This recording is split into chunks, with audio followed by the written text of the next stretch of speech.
Honey റോസും വസ്ത്രധാരണത്തിൽ മാന്യത പുലർത്തണം. 99% ചാനലുകളും ഹണി റോസിനോടൊപ്പമാണ്. ഹണി റോസിൻ്റെ ശരീരത്തെയല്ല പറയുന്നതിന് എനിക്ക് ചീത്ത കേൾക്കുമായിരിക്കും, എന്നാലും നിങ്ങൾ കേൾക്കണം. ആണിൻ്റെയും പെണ്ണിൻ്റെയും സെക്ഷുവാലിറ്റി, ഹണി റോസിൻ്റെ വസ്ത്രധാരണം പ്രത്യേകിച്ച് സാരി ധരിക്കുമ്പോഴൊക്കെ ടിപ്പ് പള്ളിയിലച്ഛന്മാരിക്കുന്ന കോളേജിൽ ഇത്രയും താഴെയുള്ള നെക്ക് ലൈനും ക്ലീവേജ് വലിയ രീതിയിൽ കാണിച്ചുകൊണ്ട് പോകുമ്പോൾ ബിക്കിനി ഇട്ട സ്ത്രീ വന്ന് ഒരു പരിപാടി ഇനോഗ്രേറ്റ് ചെയ്ത് നിന്നാലോ. ഹണി റോസിൻ്റെ വസ്ത്രധാരണം കുറച്ച് ഓവറാണെന്ന് തോന്നാത്ത ഒരു മലയാളിയെങ്കിലും കേരളത്തിൽ ജീവിച്ചിരിപ്പുണ്ടോ? വരാ സൈഡിൽ നിന്ന് വിളിച്ച് രാഹുൽ ഈശ്വർജി നമുക്ക് ഒരുമിച്ച് പോരാടണോ നോക്കി. ഞാൻ പറഞ്ഞ സംഖ്യയും സുഡാപ്പിയും എല്ലാം ഒരുമിച്ച് നിന്ന് ഹണി റോസിൻ്റെ നിലപാടിനെ എതിർക്കുന്നത് ഹണി റോസിൻ്റെ ഭാഗത്തും ശരിയാക്കാനുള്ള കാര്യങ്ങളുണ്ട്. നമസ്കാരം. നടി ഹണി റോസിനെതിരെ ലൈംഗിക അധിക്ഷേപ പരാമർശം ഉന്നയിച്ചതിനെ തുടർന്ന് വ്യവസായിയായ ബോബി ചെമ്മണ്ണൂർ ഇപ്പോൾ ജയിൽവാസം അനുഭവിച്ചുകൊണ്ടിരിക്കുകയാണ്. അദ്ദേഹം റിമാൻഡിലായിരിക്കുകയാണ്. എന്തായാലും ഈ ഒരു വിഷയവുമായി ബന്ധപ്പെട്ട് ചാനൽ ചർച്ചകളിൽ അദ്ദേഹത്തിൻ്റെ, അതായത് രാഹുൽ ഈശ്വർ അദ്ദേഹത്തിൻ്റെ വ്യക്തിപരമായ ഒരു പരാമർശം നടത്തുകയുണ്ടായി. ഇത് പിന്നീട് വലിയ വിമർശനങ്ങൾക്കും വിവാദങ്ങൾക്കും എല്ലാം തന്നെ ഇടയാക്കിയിരിക്കുകയാണ്. രാഹുൽ ഈശ്വറിനെ അനുകൂലിച്ചും പ്രതികൂലിച്ചും എല്ലാം തന്നെ സോഷ്യൽ മീഡിയയിൽ വലിയ രീതിയിലുള്ള ചർച്ചകൾ നടക്കുന്നു. എന്തായാലും അദ്ദേഹം തന്നെ ഈ ഒരു വിഷയവുമായി ബന്ധപ്പെട്ട് രാഹുൽ ഈശ്വർ തന്നെ ഇപ്പോൾ മറുനാടനോട് പ്രതികരിക്കുകയാണ്. ഇപ്പോൾ ഈ ഹണി റോസ് ബോബി ചെമ്മണ്ണൂർ വിവാദത്തിൽ പ്രധാനമായും വിവാദമായി ഉയർന്നു വരുന്നത് താങ്കളുടെ പരാമർശങ്ങളാണ് സോഷ്യൽ മീഡിയയിൽ. സത്യത്തിൽ പ്രധാനമായും ഈ പൊതുജനങ്ങൾ ചോദിക്കുന്നത്, അല്ലെങ്കിൽ സോഷ്യൽ മീഡിയയിൽ കമൻറ്റുകളായി വരുന്നത് താങ്കൾ ബോബി ചെമ്മണ്ണൂരിനെ സപ്പോർട്ട് ചെയ്യുകയാണോ എന്നാണ്. എന്താണ്? രണ്ട് കാര്യങ്ങൾ. ഒന്ന്, ബോബി ചെമ്മണ്ണൂരിനെ ആരും ന്യായീകരിച്ചില്ല എന്ന് ശ്രദ്ധിക്കണം. ബോബി ചെമ്മണ്ണൂർ പോലും ബോബി ചെമ്മണ്ണൂരിനെ ന്യായീകരിച്ചില്ല. അദ്ദേഹം പറയുകയുണ്ടായി ഹണി റോസ് താൻ പറഞ്ഞതിന് ഹണി റോസിന് വിഷമം ഉണ്ടായെങ്കിൽ താൻ മാപ്പ് പറയാൻ തയ്യാറാണെന്നൊക്കെ. പിന്നെ കോടതി വന്നപ്പോഴാണ് മാറ്റിയത്. അത് മാറ്റിയതൊരു ലീഗൽ സ്ട്രാറ്റജിയാണ്. മാപ്പ് പറഞ്ഞു കഴിഞ്ഞാൽ അഡ്മിഷൻ ഓഫ് ഗിൽറ്റ്, തെറ്റ് ചെയ്തു എന്ന് സമ്മതിക്കലാകും, അത് കേസിനെ ബാധിക്കുമെന്നൊക്കെ പറഞ്ഞു കാണും. പക്ഷേ മുഖ്യധാരാ ചാനലുകളോട് ഒക്കെ ബോബി ചെമ്മണ്ണൂർ മാപ്പ് പറയാൻ തയ്യാറാണെന്ന് പറഞ്ഞിരുന്നു. ഇവിടെ രണ്ട് കാര്യം ശ്രദ്ധിക്കണം. ബോബി ചെമ്മണ്ണൂർ പറഞ്ഞ കുന്തിയൊരു ദ്വയാർത്ഥ പ്രയോഗമാണ്. വേണമെങ്കിൽ എനിക്കതിനെ ന്യായീകരിക്കാൻ വേണ്ടി പറയാം. ഷഫാഖ് നാസ് എന്ന സ്ത്രീയെയാണ് ബോബി ചെമ്മണ്ണൂർ പറഞ്ഞത്. ചിലരെങ്കിലും ഗൂഗിളിൽ സെർച്ച് ചെയ്ത് കാണും. ഷഫാഖ് നാസ് എന്ന് പറയുന്നത് സ്റ്റാർ പ്ലസിലെ മഹാഭാരതത്തിൽ കുന്തിയായി അഭിനയിച്ച സ്ത്രീയാണ്. നമ്മുടെ ഹണി റോസിനെ പോലെ വളരെ സുന്ദരിയായ ഒരു സ്ത്രീയാണ്. അപ്പോൾ അതിനോട് കമ്പയർ ചെയ്തു എന്ന് പറഞ്ഞ് വേണമെങ്കിൽ എനിക്കൊരു ന്യായിക തൊഴിലാളിയാകാം. പക്ഷേ അതാരും ചെയ്തില്ല. രാഹുൽ ഈശ്വർ മാത്രമല്ല, കേരളത്തിൽ ഒരാളും ചെയ്തില്ല. എല്ലാവരും പറഞ്ഞത് ബോബി ചെമ്മണ്ണൂരിൻ്റെ ഭാഗത്തുനിന്ന് ഒരു പിശക് പറ്റി. അതേപോലെ ഹണി റോസും വസ്ത്രധാരണത്തിൽ മാന്യത പുലർത്തണം. ഇത് പറയുന്നതിനാണ് പല TV ചാനൽ വരുന്ന ആൾക്കാരും എന്നായിട്ട് ആക്രമിക്കുന്നത്. നിങ്ങൾ ശ്രദ്ധിച്ചാൽ അറിയാം, 99% ചാനലുകളും ഹണി റോസിനോടൊപ്പമാണ്. പക്ഷേ 99% സാധാരണ ജനങ്ങളും ഞാൻ പറഞ്ഞ അഭിപ്രായത്തിനൊപ്പമാണ്. 99% ആൾക്കാരും, അതായത് ചാനലിലെ ആൾക്കാരും ഹണി റോസ് പോരാളിയാണ്, മറ്റേ ജാൻസി റാണിയാണ് എന്നൊക്കെ പറയുകയും 99% സാധാരണ ആൾക്കാർ ബഹുമാനത്തോടെ ഹണി റോസിനെ വിമർശിക്കുകയും ചെയ്തു. ഇത് വളരെ പ്രധാനമാണ്. നമ്മളിപ്പോൾ സപ്പോർട്ട് ചെയ്യുന്ന ഒരുപാട് പേരോടും റിക്വസ്റ്റ് ചെയ്തൊരു കാര്യമാണ്. ഹണി റോസിൻ്റെ ശരീരത്തെയല്ല സമീപനത്തെയാണ് നമുക്ക് വിമർശിക്കേണ്ടത്. ഹണി റോസിനെ ദ്വയാർത്ഥ പ്രകാരം കൊണ്ട് അധിക്ഷേപിക്കുകയോ ആഭാസം പറയുകയോ അല്ല, പറിച്ച് ഹണി റോസ് എടുക്കുന്ന നിലപാടിനെ, സമീപനത്തിനെ നമ്മൾ വിമർശിക്കണം. എങ്ങനെ വിമർശിക്കണം?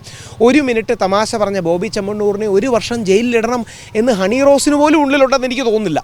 ആ 1 മിനിറ്റ് പുള്ളി തമാശ പറഞ്ഞാൽ ശരിയായില്ല. എനിക്ക് തോന്നുന്നില്ല ആർക്ക് യോജിപ്പുണ്ടെന്ന്. കുന്തി എന്ന് പറയുന്ന ദ്വയാർത്ഥ പ്രയോഗമാണ് എന്നുള്ളതാണ്.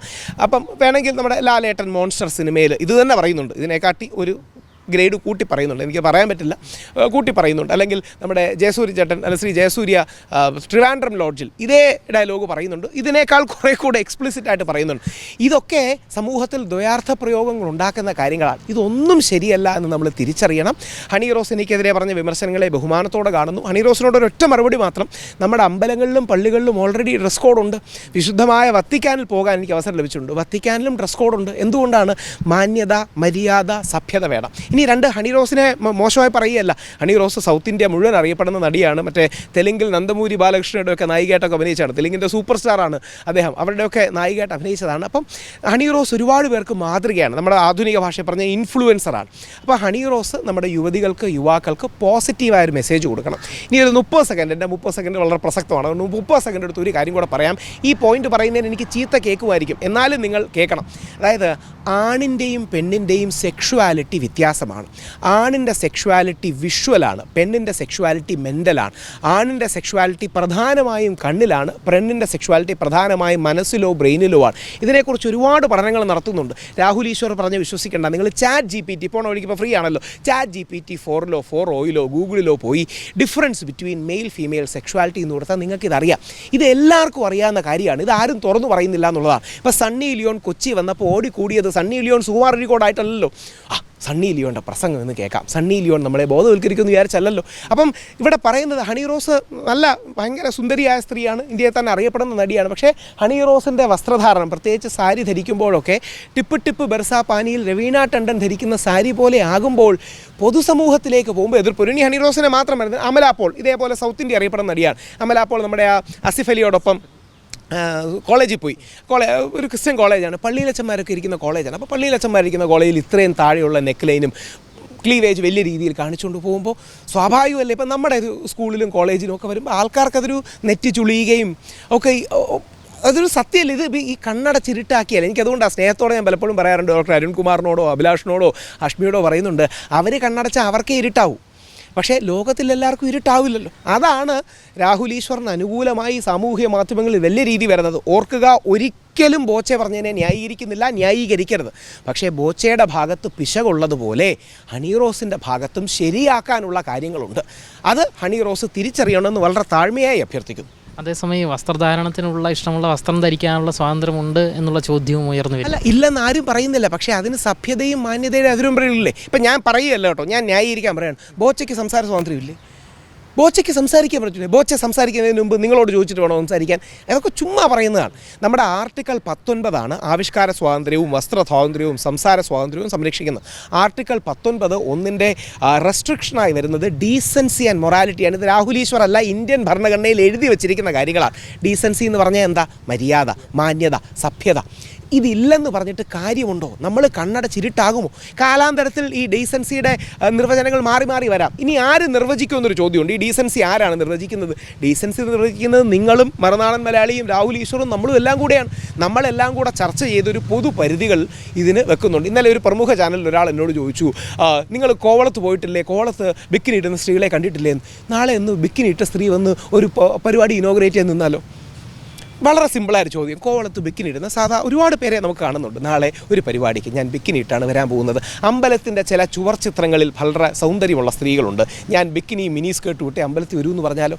അപ്രായോഗികമായി പറയുകയാണ്. ഈ ഫെമിനിസ്റ്റുകളുടെയും ലെഫ്റ്റ് ലിബറലുകളുടെയും കുഴപ്പം, അവർ കണ്ണടച്ചിരുട്ടാക്കുകയാണ്. ആ കണ്ണടച്ചിരുട്ടാക്കുന്ന പരിപാടി പലപ്പോഴും ചെയ്യരുതെന്നുള്ളത് മാത്രമാണ് അഭ്യർത്ഥന.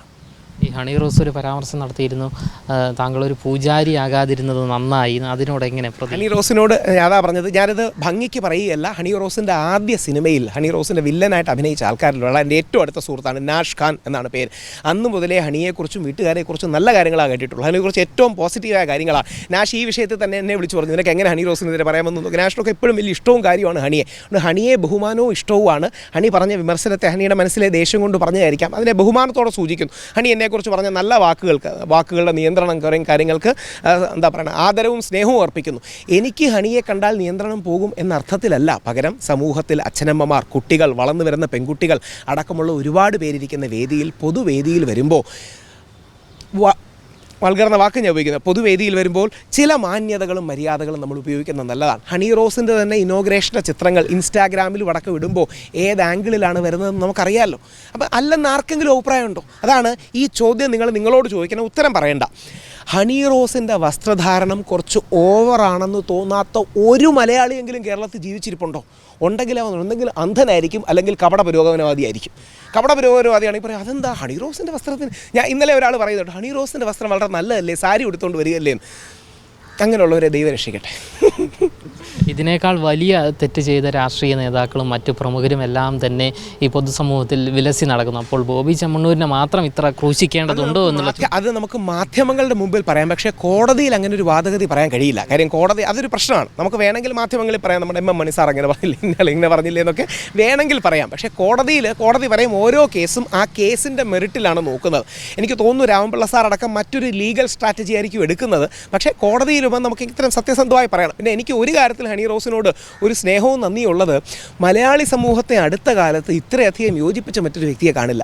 അതായത് ഇന്നലെ വരെ നിൻ്റെ ജാതി വേറെ ഇവൻ്റെ മതം വേറെ എന്ന് പറഞ്ഞ് അടികൂടിക്കൊണ്ടിരിക്കുന്ന മലയാളികൾ ഒരു ദിവസം ഇരുട്ടി വിളിക്കുമ്പോൾ നമ്മളെല്ലാവരും അമ്മ മക്കളാണെന്നും ഹണി റോസിൻ്റെ നിലപാടിനെ എതിർക്കണമെന്ന് പറഞ്ഞ് മാറിയത് എനിക്ക് ഒരർത്ഥത്തിൽ സന്തോഷം നൽകി. അത് ആരെയും ഇതായിട്ട് പറയാനല്ല, കടുത്ത വലതുപക്ഷവും കടുത്ത ഇടതുപക്ഷവും അല്ലെങ്കിൽ കടുത്ത ഇസ്ലാമിസ്റ്റും ഒക്കെ ആയ ആൾക്കാർ, അതായത് എന്നെ സ്ഥിരം ചീത്ത വിളിക്കുന്ന ചില ആൾക്കാരുണ്ട്. അതായത് നീ മറ്റേ സംഘികളുടെ സീക്രട്ട് ഏജൻറ്റ് അല്ലേടാന്ന് ഒരു വശത്തും നീ മറ്റേ മുസ്ലിം പ്രീണനം അല്ലേടാന്ന് മറുവശത്തും പറയുന്നവരുണ്ട്. ഇന്നലെ രണ്ടുപേരും പല സൈഡിൽ നിന്ന് വിളിച്ച് രാഹുൽ ഈശ്വർജി നമുക്ക് ഒരുമിച്ച് പോരാടണോ നോക്കി. ഞാൻ പറഞ്ഞു അതെന്തുപറ്റി പെട്ടെന്നൊരു ഇതൊരു വലിയ യുദ്ധമാണെന്ന്. ഞാൻ പറഞ്ഞു അത്രയും കടുപ്പിക്കണോ, നമുക്കിതിനെതിരെ. ഞാൻ പറഞ്ഞു ഹണിക്കൊരു വിഷമം തോന്നി, ഹണി പരാതി കൊടുത്തു. അപ്പോൾ ജാതി മത ഭേദമന്യേ അടുത്ത കാലത്ത് മലയാളികളെ ഇത്രയും ഒന്നിപ്പിച്ച മറ്റൊരു വ്യക്തിത്വം കാണില്ല. അതുകൊണ്ട് ഹണി റോസിന് ആ കാര്യത്തിൽ, അതുകൊണ്ട് വെറുതെ കമൻറ്റുകൾ നോക്കിയാൽ മതി കേട്ടോ, ഞാൻ വെറുതെ പറയുന്നതല്ല. അതായത് കഴിഞ്ഞ ആഴ്ച നമ്മൾ അടികൂടിയിരുന്നത് നീ NSS SNDP അല്ലേ, നിൻ്റെ സ്വാമിയല്ലേ, ഞാൻ പറയേണ്ട കേൾക്കേണ്ടതൊക്കെ പറഞ്ഞ് ഞാൻ അടികൂടിക്കൊണ്ടിരുന്നത്. അല്ലെങ്കിൽ മറ്റേ ഞാൻ എല്ലാ വാക്കുകളും ബഹുമാനത്തോടെയാണ് ഞാൻ സംഘം എന്ന് മാത്രമേ യൂസ് ചെയ്യാറുള്ളൂ, സംഗീത വാക്കുകൾ യൂസ് ചെയ്യാറില്ല. ഇവിടെ ഒരു ആലങ്കാരികമായി പറയുന്നതാണ്. സംഘിയും ക്രിസംഗിയും സുഡാപ്പിയും എല്ലാം ഒരുമിച്ച് നിന്ന് ഹണി റോസിൻ്റെ നിലപാടിനെ എതിർക്കുന്നത് ഒരർത്ഥത്തിൽ കേരളീയ സമൂഹത്തിൽ ഇങ്ങനെ വിവാദങ്ങൾ വരുന്നത് ഈ കൺസർവേറ്റീവ് വേഴ്സസ് ലിബറൽ എന്നുള്ളതാണ് ഇതിൻ്റെ ഡിബേറ്റ്. അതായത് പാരമ്പര്യവാദി വേഴ്സസ് പുരോഗമനവാദി. ഈ കൺസർവേറ്റീവായി നിൽക്കുന്ന എല്ലാ മതവിശ്വാസികളെയും വിശ്വാസ സമൂഹങ്ങളെയും ഹണി റോസിന് ഒന്നിപ്പിക്കാൻ കഴിഞ്ഞു എന്നുള്ളത് ഹണി റോസിൻ്റെ ക്രെഡിറ്റ് തന്നെയാണ് എന്ന കാര്യത്തിൽ സംശയമില്ല.